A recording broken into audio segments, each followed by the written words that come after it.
to the Power of One. Today, I will be speaking with the Temple University Trauma Victim Advocates team.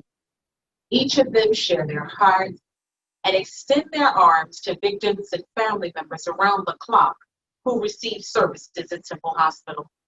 I personally want to thank them for all of their hard work, dedication, and determination to serve those in need. They walk through a horrible journey with victims and survivors, faced by their tears of pain.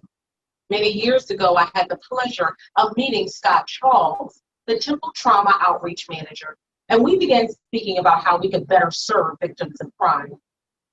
The collaboration that we formed consists of 4 community-based agencies: Northwest Victim Services, in which I am the Executive Director, Central Victim Services, Congresso, and Concilio. Within my 6 years of being the Executive Director for Northwest Victim Services, this is by far the best collaboration that I am a part of. Please join me in welcoming Scott, Ian, Leslie, and Sadiqa. Welcome, Temple Trauma Team. Scott, we'll begin with you. You have a few community programs. Can you please tell me about them?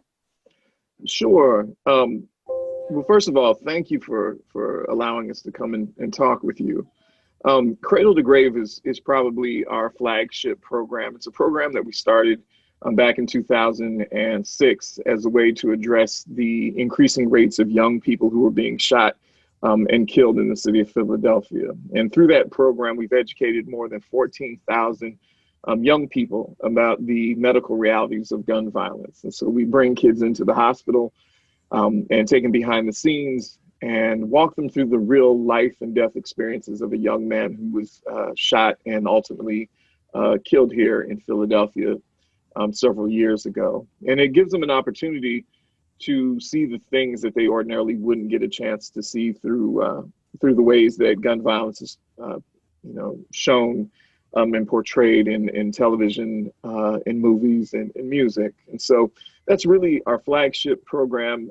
We run a program called Safe Bet, which distributes free gun locks throughout Philadelphia.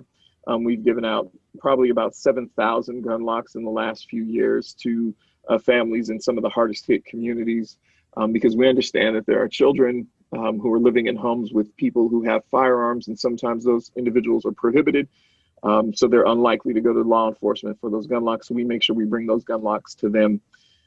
We also have a program called Fighting Chance, and Fighting Chance is a program that is really a collaborative effort between the departments of trauma and the departments of emergency medicine, where we go out into communities and we teach residents how to basically do first aid and pre-hospital first aid. So this is essentially teaching combat medicine in neighborhoods that have really high rates of gun violence, because we believe that the people who have the greatest chance, the greatest opportunity, and the greatest incentive to save somebody are those people who are living in the communities.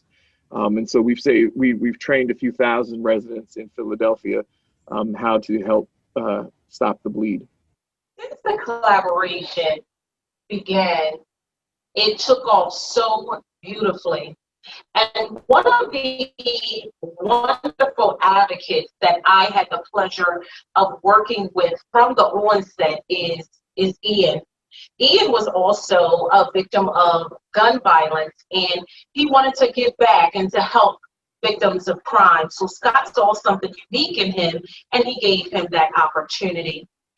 Ian, can you tell me what it is like for you to serve other shooting victims and also to be able to provide services to family members who have lost a loved one to gun violence?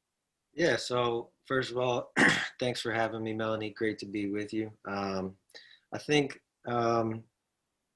serving gunshot victims, as a victim myself about 10 years ago now at this point, I think it really gives me a unique perspective into maybe some of the smaller nuances of what a victim's going through in, their stay at the hospital, whether it's, something that might make them uncomfortable or something that might make them comfortable. And I'm kind of just there trying to, provide that helping hand and just try and make everything run a little bit smoother than it is if I can.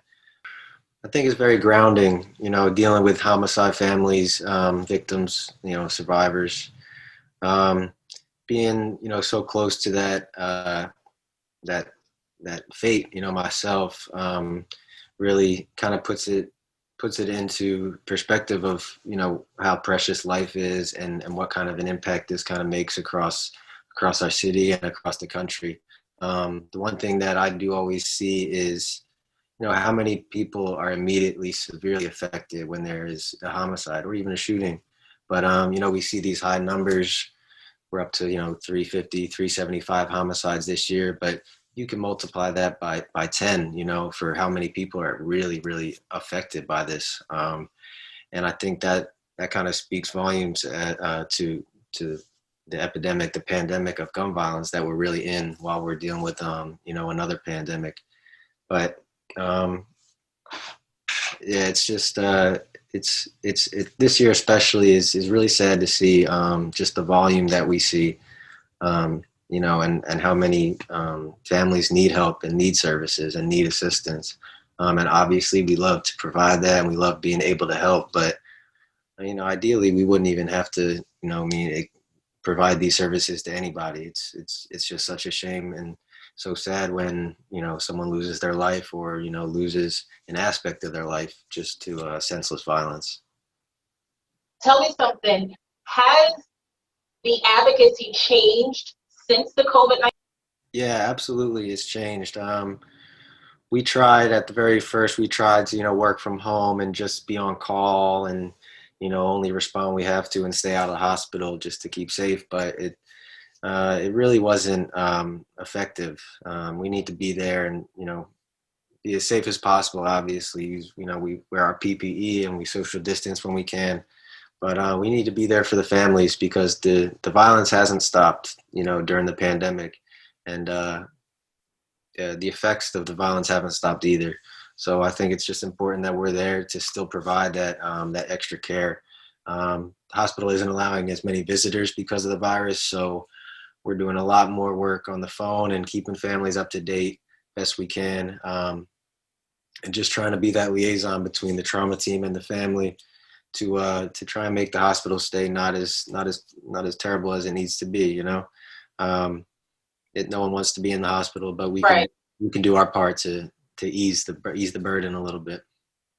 Right. And I do commend you and the team because, like you said, you tried to make it work from afar when the COVID-19 pandemic first hit. Right. But it wasn't possible, and that you guys had to go back into the hospital. So I take my hat off to you, Ian, and to the whole Temple trauma team, because you were first responders, you were boots on the ground, and you're serving these victims, and then you're giving the referrals to the victim-based agencies, which we truly thank you. So with Northwest Victim Services, we did not miss a beat in serving victims. We used technology and we used mail so that the victims did not see a gap in services. So Ian, I truly thank you so much for all of your hard work, and I thank you for wanting to give back because you were a victim of gun violence. So I thank you so much, Ian. No, thank you for having me. And, without agencies like Northwest Victim Services, I wouldn't, feel that safe passing along our patients who we care so much about. We really want, to be served. So when I refer a patient to Northwest Victim Services, it always really puts me at ease because I know that they're going to be fully taken care of, and they'll be treated like a family member. So that's all thanks to you as well. Leslie, I know before coming on to the Temple team, you were a victim advocate at Congreso. Please tell me the difference in serving victims and homicide survivors moments after their victimization as opposed to a day or two later. So it is a very different experience. I feel like you're kind of on crisis mode when you're here at the hospital because you're kind of experiencing it from the very beginning. You meet the family, you kind of, you have several hours trying to,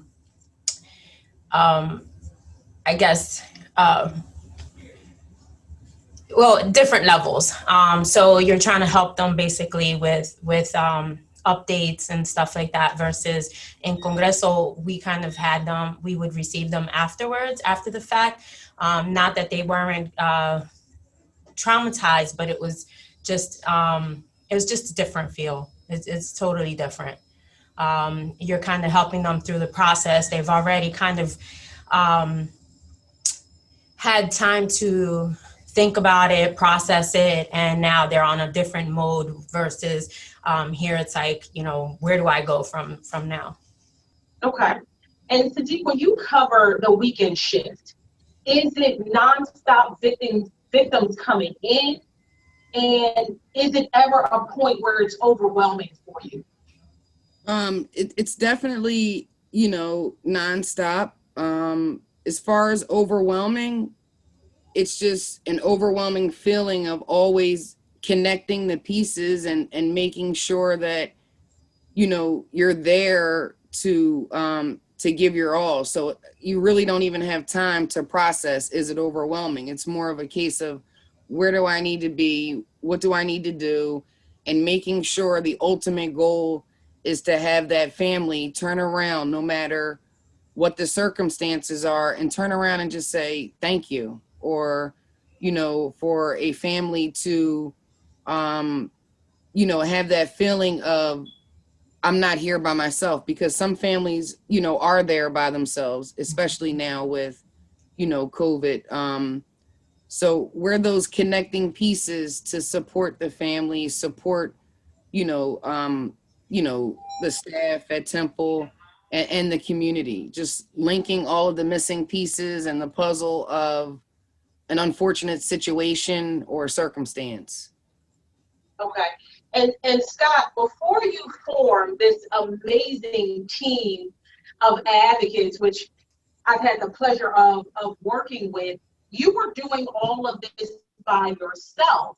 How did you do this 24 hours a day, Scott? And what did you do for self-care? So it's interesting because,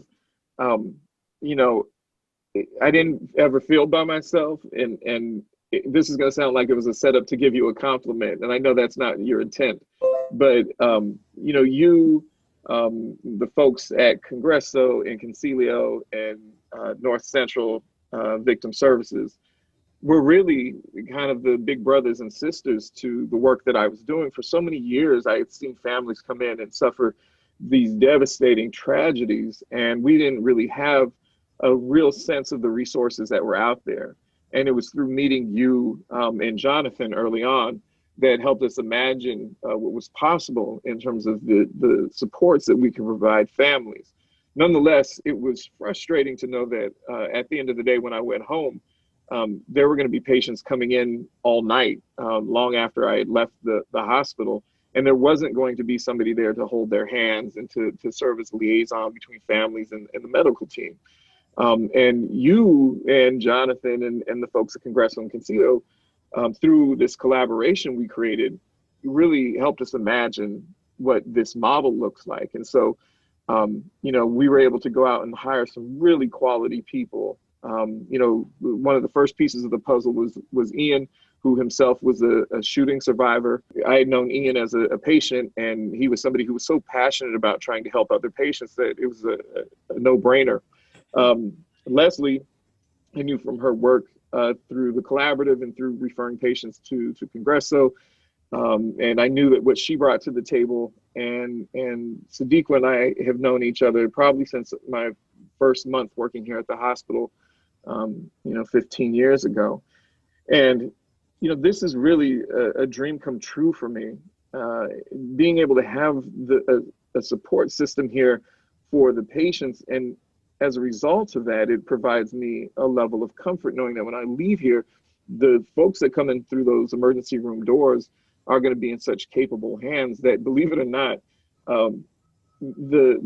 I'm sure that this has given me added extra years to my life. It is self-care in and of itself, but the fact is that when I go home now, I have the ability to create enough personal space away from this hospital. I'm able to think about something other than patients. I'm able to listen to music and read and do all those things, because I know when I'm gone, the people that are at the hospital are probably as capable, or I know they are, they're more capable than I am.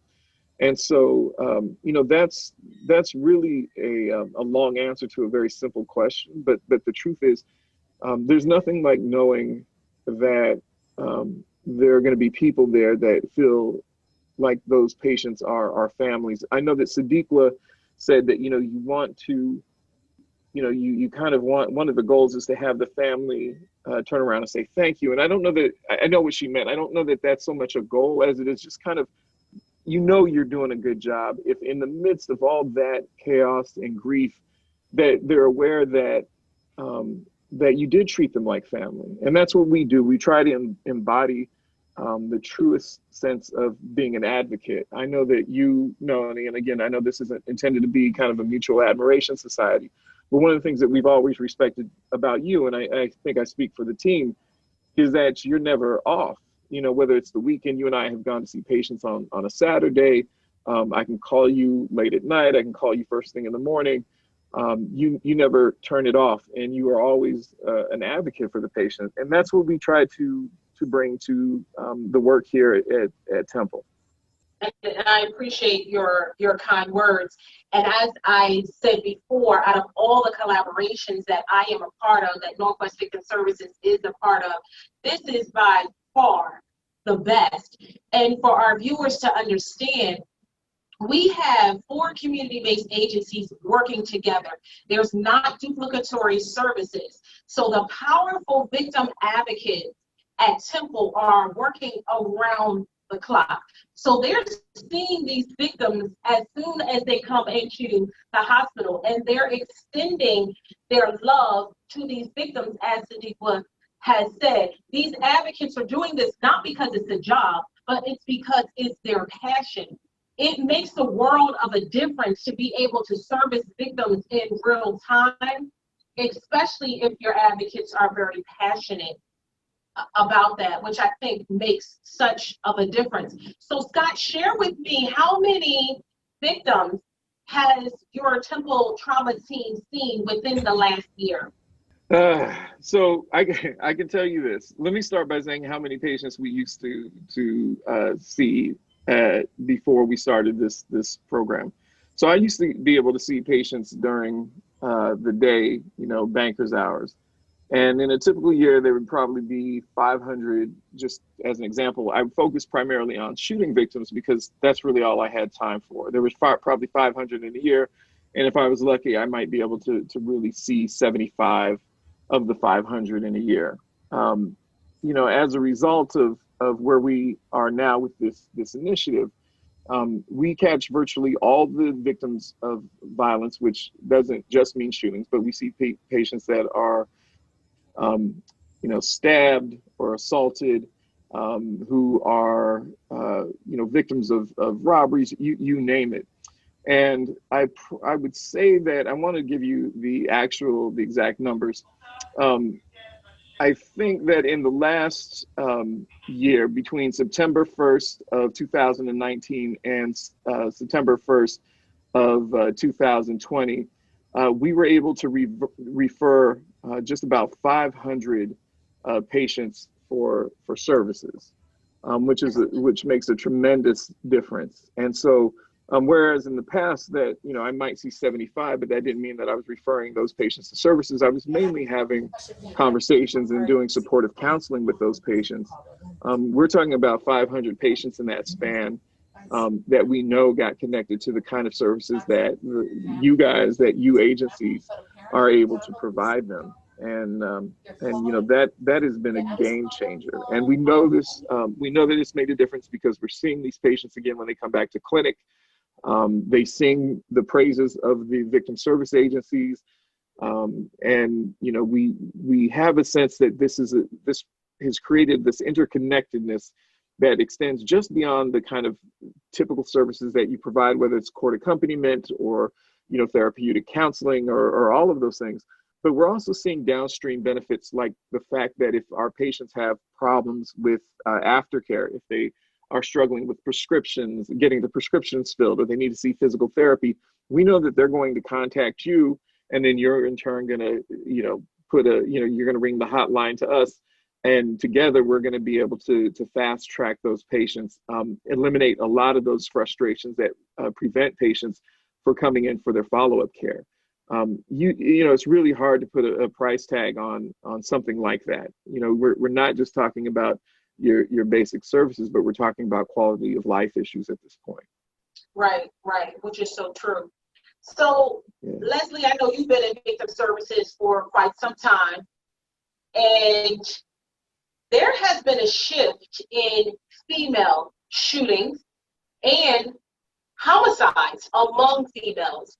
So, Leslie, if you can touch on a little bit of that for me, then we'll go to Sadiqa, and then Charles, you can Scott, you can wrap it up for us. But tell me this shift, which I'm seeing, in the increase in females being shot and females being murdered. And Leslie, we'll start with you. So there has been an increase. I can't explain why. And for the most part, we handle each case exactly the same. As they come in, we just try to assess and see exactly what's needed, and just be available for whatever we're capable of doing. Yeah, it's pretty sad, but and I mean it's all over as well. It's like in the same areas that I served when I was at Congreso. It's pretty much in the same areas as well. Yeah, and I'm born and raised in Silverside and West Oak Lane, and it just seems like gun violence is increasing in areas that it normally was not. No one's untouchable. No area is untouchable. But it seems like gun violence is increasing in certain areas where it wasn't that high. Right. So, well, what about you and the increase in female shootings and female homicides?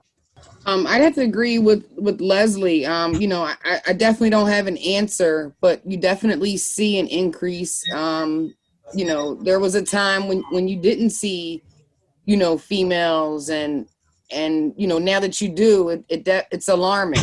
You know, and it's disheartening. It was the code of the streets that females and children were off limits. Right. So you didn't see that. And I was speaking to my older brother John not too long ago when we had a family gathering, and he was speaking about, he's old school, so he was thinking about if he had a beef with somebody, there was never no guns involved, they would fight. And if there was a fight and somebody lost, he said, okay, I'll see you again. But he said if he saw that person again, and if that person was with their wife or girlfriend or children, nothing was said, because children and females were off limits, which is horrible. Scott, can you speak to the statistics of the females being shot and the females murdered, like how that has changed within the last year or so? So, you know, to be quite honest, this is not just a trend that began this year or last year. We've been seeing this trend ticking upward year after year. The raw numbers have increased drastically just because numbers overall have increased. So we're probably going to see about 2,000 shootings this year. Wow. I should say we're going to see more than 2,000 shootings this year. Historically, women have represented about 8% of shooting victims. We're probably going to see women represented as about, I'm guessing, about 11 to 12% of shooting victims this year, that's not nothing. That's, you know, 1 in 10. And I think when we talk about what are the things that are contributing to this change, one of the things that we have to keep in mind is that this is a byproduct of mass incarceration. You know, we cracked down on crime as a response to previous shootings back in, you know, when it happened the last time, which we saw about 2,000 shootings back in 2004, 2005, 2006. You know, we arrested a lot of people. A lot of people died. A lot of people, you know, were gravely wounded and left the communities. And what you ended up with was the lack of kind of institutional wisdom that was handed down from the so-called old heads, because the old heads were no longer present. You know, the old heads were incarcerated as a function of mass incarceration. We cracked down on crime. They were also being killed, and they were also leaving the communities. And what you ended up with were a lot of young, traumatized young men who, when you go back to 2006, the last time we had 2,000 shootings, 14 years ago, the kids who are pulling the trigger now, I call them kids, but they're in their early 20s. They were, 8 or 9 years old back then, and they witnessed this. But as they were experiencing this trauma of having their fathers killed or shot, or their brothers arrested or killed or shot, we didn't really support them emotionally. And now they grew up without the kind of guidance of those old heads to say, we don't shoot children, we don't shoot women, we don't engage in this kind of thing. There is a code. There's a way that we conduct ourselves, even in the worst of circumstances. And so these young folks, by and large, are writing their own rules. And I always say it's comparable to the book, The Lord of the Flies, where these young folks are kind of on this concrete island here in North Philly. And they're coming up with their own kind of social norms. And unfortunately, without that kind of structure that was handed down, they're no longer avoiding pulling the trigger when women and children are present. And not only is it when they're present, sometimes they're specifically targeting women and children. So I think there's a lot of work to be done, and we can't, we can't do this in silos. It's going to require us to continue to have these kinds of partnerships and collaborations like the one that we have. So tell me, Scott, how is this program funded? And will this be an ongoing program? Because I love the Temple Advocates and I want this to go on forever. There's nothing like this in the city of Philadelphia. So tell me how the program is funded, and is there a time frame on the funding? And do we need to reach out to some elected officials to ensure that this continues? Well, I'm glad you asked that question. We are ultimately operating on VOCA money, Victim of Crime Act money, which is distributed through the Pennsylvania Commission on Crime and Delinquency. And we agree. We think that it's been such a game changer for so many families. It's certainly been a game changer for our practice here at the hospital. And the sad part is that, there are questions about the amount of funding that will be coming down the pike in the future. And without this funding, we're going to have a hard time continuing. So, I really do encourage those lawmakers that have a vested interest in Philadelphia generally, and North Philadelphia in particular, to try to support this effort, because as you said, there really is nothing like this, where you have folks who are responding to this crisis in real time. We're not dispatched to the hospital, we're in the hospital, and we are oftentimes in the trauma bay even before the patient arrives, because we get the call, we hear the call right along with the doctors and the nurses that a patient is on their way, and the team will be right in the trauma bay as that patient arrives. There is nothing like that, and I really do hope that we're able to find, that our lawmakers in the state and those folks who are generous enough find the political and moral will to continue this going, and not just here at Temple. I would love to see this replicated throughout the city and the communities and the hospitals that are hardest hit by violence. I agree, and I am fighting for all of you, and I will do anything that I can to make sure that this program continues. Leslie, Sadiqa, and Scott, Ian, I truly appreciate all the hard work that you are doing, and I thank you for those referrals, because when I call the people that you give me, they're just saying wonderful things about the advocates, and they're expecting my call. So it's wonderful to have that soft handoff to be able to serve some people, and they know that we're about the business. So I truly thank you, and I am going to reach out to all of my elected officials to make sure that this continues. Thank you so much for joining me. Thank you. Thank you. Hardworking victim advocates are a gem, and they should be praised for their hard work. They go above and beyond what is required of them and what is asked of them. It is not a job for them to tell victims about victim services. It is a way of life. The Temple Victim Advocates at Scott empower me to better serve those in need. Throughout your journey, if you come across any victim advocates, please take a minute to stop and say thank you. Peace and blessings to you and your family.